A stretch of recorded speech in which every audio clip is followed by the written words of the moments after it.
आज कश्मीर में उन्होंने गए हैं हमारे तरफ से, क्यों गए? कश्मीर का मामला तो अलग है, जूनागढ़ का मामला अलग। जूनागढ़ यूनो के पास जा नहीं सकता क्योंकि गढ़ में एक मक्खी भी मारनी नहीं पड़ी, किसी के ऊपर कोई हथियार चलाना ही नहीं पड़ा, फिर क्या रहा? और खुद दीवान ने खुद आके कहा कि मेहरबानी करके हमारी हुकूमत ले लो, हम नहीं चला सकते, और नवाब वहां उठ के भाग के कराची जाकर बैठ गया। फिर जूनागढ़ की बात क्या करते हो? इस प्रकार करना चाहिए। तो लोकमत जैसा हैदराबाद में हो, कश्मीर में हो, हर जगह पर हो, लोकमत इस प्रकार का करो, हमें कोई फैसला करने में इतराज नहीं है। लेकिन यदि कश्मीर में जो चलता है इस तरह से चलता रहे तो फिर लोकमत करने की क्या जरूरत? हम लड़ाई करके कश्मीर को ले ले तो फिर लोकमत की जगह कहाँ रही? तो हम तो कहते हैं कि आज भी प्लेबिसाइट से करो, लोकमत लेके करो, लेकिन हमारे पास आकर हमारा सिपाही मरते रहे, हमारा पैसा खर्च करना पड़े और हमारे गांव के गांव जलाए जाए और वहां हिंदू और सिखों को तबाह किया जाए, तो फिर आखिर लोकमत का रहा? फिर तो आखिर हम बंदूक से ही लेना हो तो लेंगे, और क्या करेंगे? दूसरी तरह से नहीं हो सकता है, तो नहीं। लेकिन हमने एक बात साफ की कि कश्मीर की एक तसु जमीन हम छोड़ने वाले नहीं है, कभी नहीं छोड़ेंगे। तो अब लेकिन हमने एक बात कही कि आपने पाकिस्तान बनाया, आपको मुबारक, हमें उसमें कोई दखल देना नहीं चाहते। जब दांत गिर जाए, खट्टा हो जाए, तब गिर जाए, तब पीछे आओ, वहां तक हमें पीछे बुलाना ही नहीं, हम बैठे ठीक है। कोई कहते हैं कि हम आखिर पाकिस्तान और हम एक हो जाए।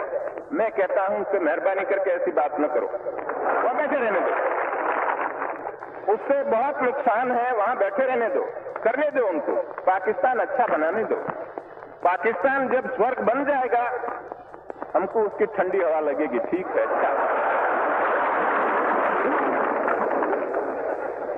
तो आप लोग क्यों ऐसा कहते हो? उनको शंका पैदा होती है, ऐसी बात हम क्यों करें?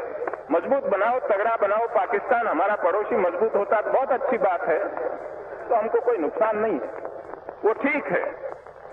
लेकिन हम उनका कोई बुरा नहीं चाहते हैं। क्यों हम बुरा चाहें? हमने राजी खुशी से तुमको दे दिया कि जाओ तुम पाकिस्तान बनाओ।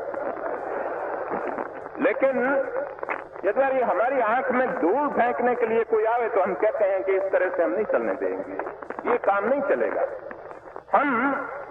हमारा हिंदुस्तान बाकी का है, उसको छोड़ दो, बाकी हिंदुस्तान को उनका काम करने दो, उसमें आप दखल न दो, तो हम आपके काम में दखल नहीं देंगे।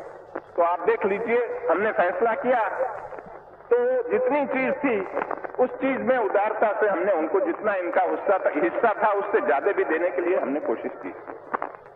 लेकिन जब हमने उनका रुपया देने का किया, उस समय पर हमने कहा कि आपको यदि 500 करोड़ रुपया चाहिए और इतना हिस्सा हमारा चाहिए तो हम देने के लिए, आपका हक हो न हो, ज्यादा हम देने के लिए भी तैयार है। लेकिन मैंने लिख के दिया था कि यदि ये रुपये से गोली चलानी हो कश्मीर में तो हम इस तरह से रुपया नहीं देंगे। हाँ, तुम्हारे में ताकत हो, ले जाओ, ठीक है, लेकिन हम खुशी से रुपया तो तब देंगे कि जब ये फैसला सब हो जाए तो आपका रुपया है, हम उसमें कोई दखल नहीं देंगे। हमने आपके साथ मिलके एक फैसला किया, तो एक कंसेंट डिक्री है, ये तो कोर्ट में जाना न पड़े, लेकिन आपस में बैठ के हमने फैसला कर दिया। तो तुम्हारी डिक्री कब बजेगी? जब ये हुक्मनामा तो तब बजेगा कि जब हमारा फैसला हो जाए। तो कश्मीर का फैसला हो जाए, उस रोज पैसा ले जाओ तुम्हारा। इस तरह से हम जब कहते हैं तो कि हमारा पैसा नहीं देते हैं और वो कुछ अपने जो फैसला किया उसमें से पलट जाना चाहते हैं, हमें कोई पलटने की हमारी नीयत नहीं है। होती तो हम करते क्यों? जाओ कोर्ट में करो, हमने इस तरह से काम नहीं किया। तो हम बार बार इन लोगों को सुनाना चाहते हैं कि तुम्हारे साथ हमारी कोई बुराई नहीं, न बुराई करना चाहते हैं, तुम्हारे साथ हमें कोई झगड़ा नहीं करना चाहते, लेकिन आप मेहरबानी करके हमको पड़े रहने दीजिए, हमारा काम